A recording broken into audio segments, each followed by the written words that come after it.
everybody. Welcome to the dungeon. My name is Robin and today is Lampworking 101.83. Today I wanted to share the silvered stringer with you all. I don't know how it has eluded me after all of these little demonstrations, but here it is. And this is a wonderful technique for all levels. It looks amazing on everything. It looks great on abstracts, on florals, on landscapes. It is just such a diverse technique. So I hope you guys enjoy this. And of course, as always, I hope you're doing safe and well out there. Thanks so much for joining me. And we'll see you next time in the dungeon.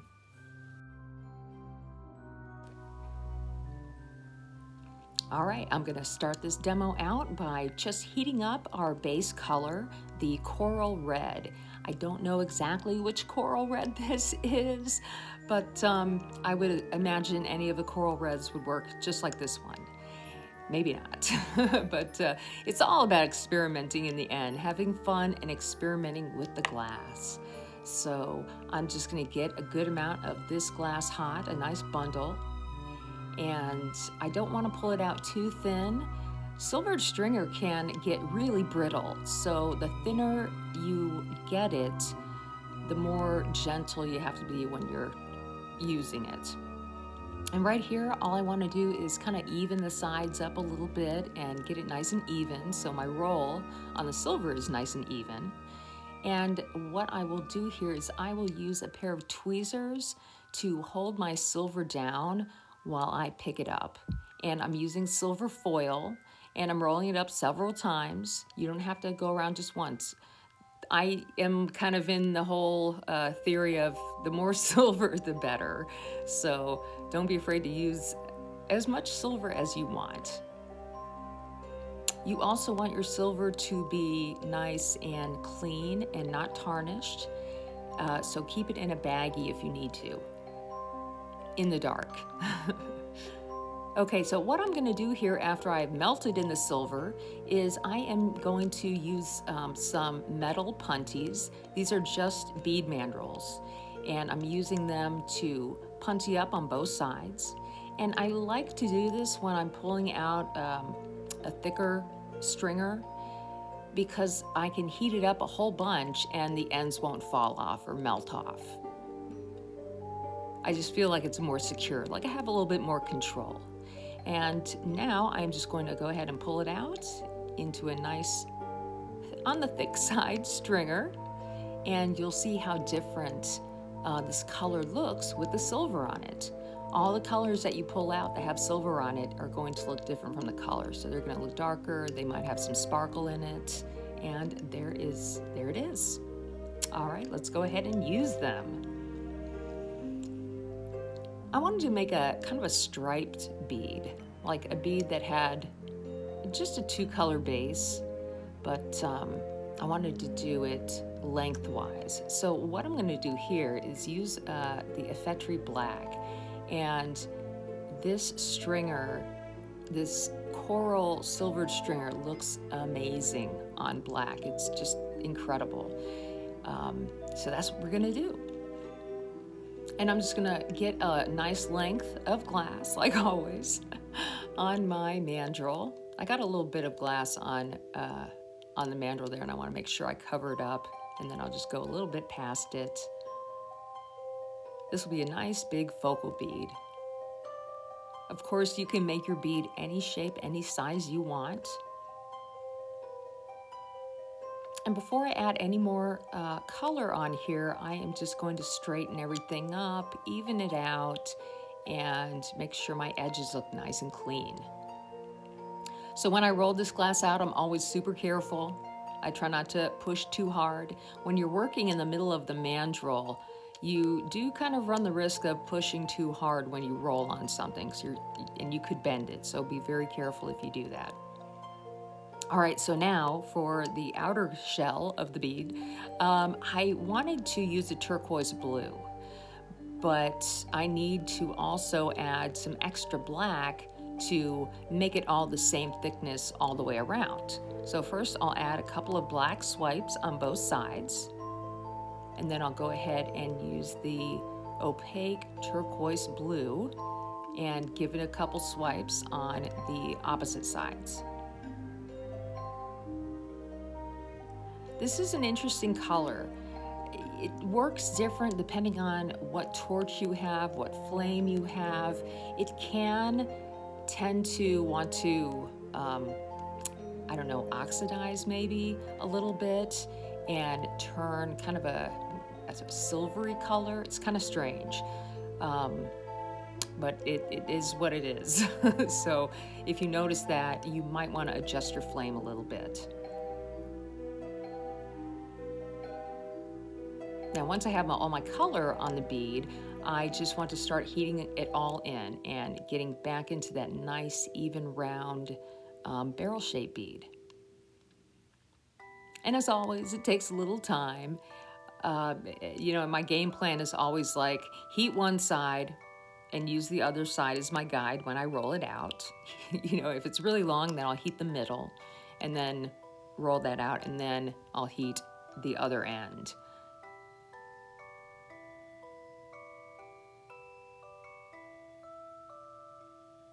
All right. I try not to do too much shaping, but really sometimes I'll get lost in heating and marvering.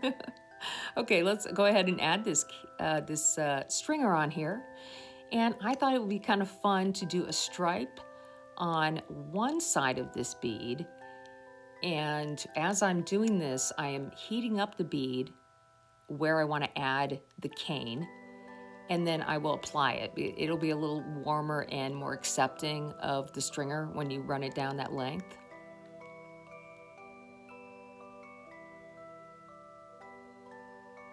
And now here at the ends, all I'm doing is I'm heating up every edge point and just kind of pulling it towards the mandrel, just to give it an interesting edge.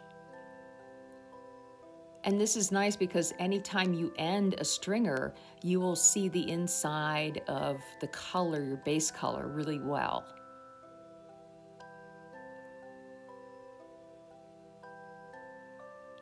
Lots of heating. Make sure that that the stringer stays on there. So you want to heat it down real nice. And now we're going to go crosswise. I thought this would be fun because I decided I would go into a mold and flatten it out a little bit. But what I'm doing here is I'm just heating up where I want it to be. If I need to work on an end or fill it in a little bit, I will do that as well, just to make sure both sides of the stringer meet where the other stringers are. I hope that makes sense. I never know. And we'll put another one on at the top. I have seen this stringer, you know, so many times in other people's work, and the silver can look different no matter what you do. Sometimes the silver will pull into the center of the stringer, and sometimes it will expand to the outside of the edges of the stringer. So it's interesting to kind of see what happens on top of what colors. Okay, I am just going to heat everything in and get it nice and soft. I don't want to round the edges out though. I just want to keep everything straight. And it does take time. Always take your time when you're heating up your glass. It can take several minutes to complete a melting process.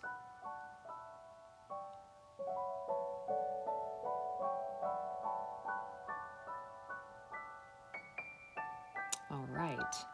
Now, I thought it'd be fun to kind of pull these stringers a little bit. So I want to just heat up an area back and forth. And I am just using a little tiny bit of clear stringer to make the pull. And that's it. I just gently rake it across the side of the bead. And I'm going to do it again here. I'm going to heat back and forth that whole area that I want, and then come out and gently pull. You don't want to dig into the glass or anything. And you know, once I've made the pull, you notice I'm pulling off these little tiny thin strings off the end, just to get them closer and closer to a nice end point. And then I thought, oh, okay, well, maybe I'll do the opposite on the other side.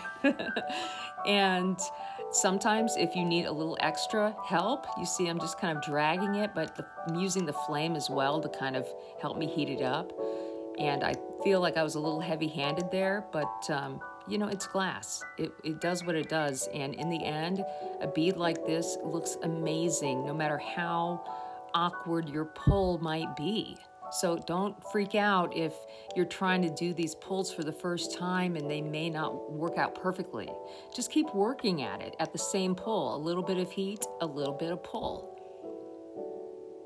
This is a long heat on the bead, so you may not be able to get that heat all the way up and down. So you can do this in little stages. You don't have to do the whole pull all at once.